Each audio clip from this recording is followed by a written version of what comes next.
Hello everyone, চলো আজকে তোমাদের সাথে একটা ডায়েট হেলদি ব্রেকফাস্টের রেসিপি আমি শেয়ার করছি। তো প্রথমেই একটা খালি বাটির মধ্যে 1 স্কুপ ওটস আর তার সাথে জল দিয়ে ওটসটাকে কিছুক্ষণ ভিজিয়ে রাখবো, কিছুক্ষণ ম্যাক্সিমাম 10 থেকে 15 মিনিট। ঠিক আছে, ওটসটাকে ভিজিয়ে রাখার কারণ হচ্ছে ওটসটা একটু ফরম্যাট হবে, সুন্দর হয়ে যাবে, একটু নরম হয়ে যাবে। তারপর এটাকে ঢাকা দিয়ে কিছুক্ষণ রেখে দেবো, ম্যাক্সিমাম 20 মিনিট মতন।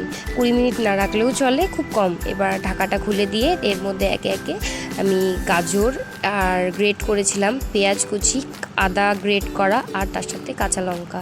যে ঝাল খাও না কাঁচা লঙ্কাটা অ্যাভয়েড করবে, আর যারা ঝাল খাও তারা কাঁচা লঙ্কাটা দেবে।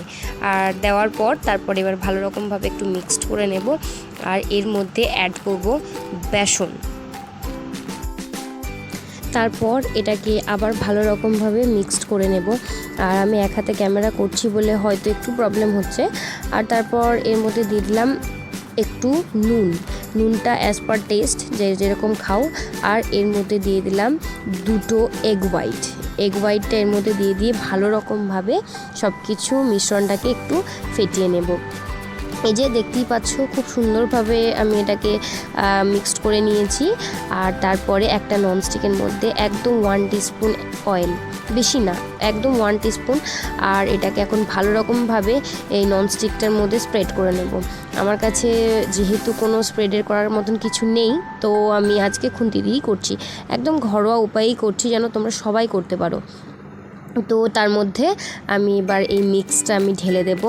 আর তারপরে মিক্সটাকে একদম সুন্দরভাবে ছড়িয়ে দেব পুরো তাওয়াটার মধ্যে। তো এটা এখন হতে থাক, গ্যাসের ফ্লেমটা একদম মিডিয়াম রাখবে, মিডিয়াম টু স্লো। আর নামানোর আগে একটু হাই করে নেবে, যারা একটু জিনিসটা একটু মচমচে খেতে চাও তার জন্য একটু হাই করে নেবে।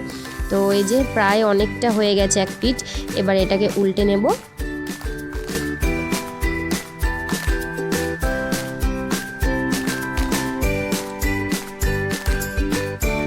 তো দেখতেই পাচ্ছ সুন্দরভাবে উল্টেও গেল। আর এই যে খুব অল্প তেলের মধ্যে এত সুন্দর একটা ব্রেকফাস্ট দেখো তৈরি হয়েও গেছে। কি সুন্দরভাবে দুটো পিঠই আমি ভালো রকমভাবে সেঁকে নেব, আর সুন্দর মচমচেও হয়ে গেছে। তো এবার এটা রেডি সার্ভ করার জন্য। তোমরা সকালবেলা প্রত্যেক দিন হয়তো খেতে পারবে না, মাঝে মাঝে ব্রেকফাস্টে এটাকে নিতে পারো, তোমাদের ডায়েটের মধ্যে এটা অ্যাড করতে পারো। এটা হচ্ছে ওটস বেসন চিলা, আর খেতেও অসাধারণ। তো এটা ট্রাই করো, বাড়িতে বানাও, আর আমাকে কমেন্টস করে জানাও কেমন লাগলো আমার এই ছোট্ট একটা রেসিপি। ততক্ষণ দেখতে থাকো ভিডিও।